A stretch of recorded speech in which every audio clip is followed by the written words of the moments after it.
Hello, hello, hello, everybody. This is your host, 5 minutes or less review, coming out again with another episode of Eminence in the Shadow.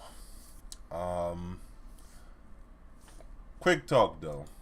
I've been looking at a lot of animations that have come out over the years, especially the one that came out in 2022. I've been trying a lot of animations so lately.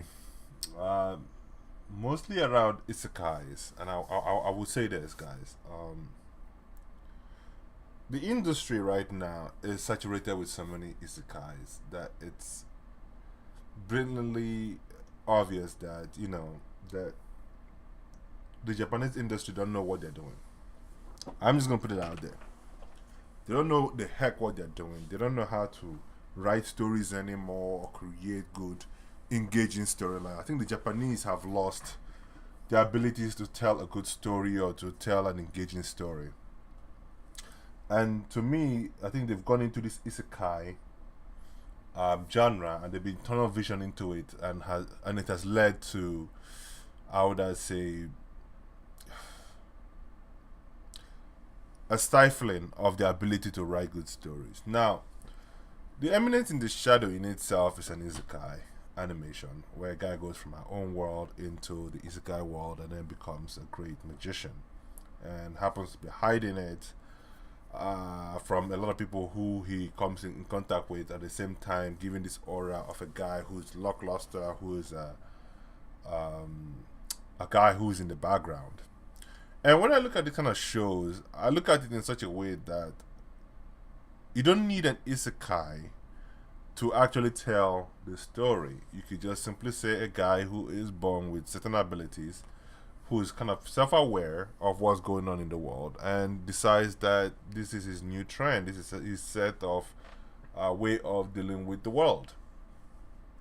And I believe that's where this isekai kind of falls off, whereby yes, it tells a story that is enjoyable, that you can actually get in tune with, but at the same time it doesn't really need the isekai genre in order to make it worth your while, because in this so-called situation you're not using your past knowledge, okay, or you're not using the knowledge from our own world to actually affect this world. You're basically using your knowledge of this world to basically affect this world. So that is where I have a problem with it. In order for you to call something an isekai, we want to see that the person is smart as we are smart and is able to utilize that knowledge in this so-called isekai world in order to build something for themselves. But that's not what we see here.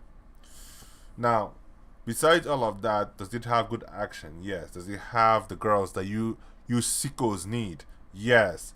Does it have the big bosoms and so on and so forth? Yes. Does it have all these so-called empowered girls that you guys are so keen to go after? Yes. It has all of it and much more.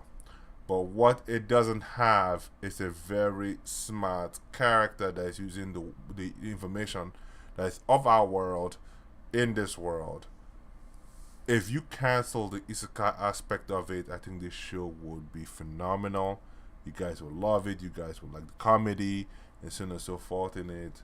But I think that this show could have been played a little bit more better, especially if they had dedicated some writing to it. Like I said, this show also suffers the same thing that I've seen a lot of other anime suffer, and that is that the creators just lift information directly from the manga and fail to at least add some information to the back of it to make it better. In my book, I'll give this show, just looking at it without the isekai element, a 4 out of 5. With the isekai, I'll give it a 2. But I wouldn't say you should sleep on this. I'll say you guys should go ahead, watch it, have fun with it. It's a great show, phenomenal.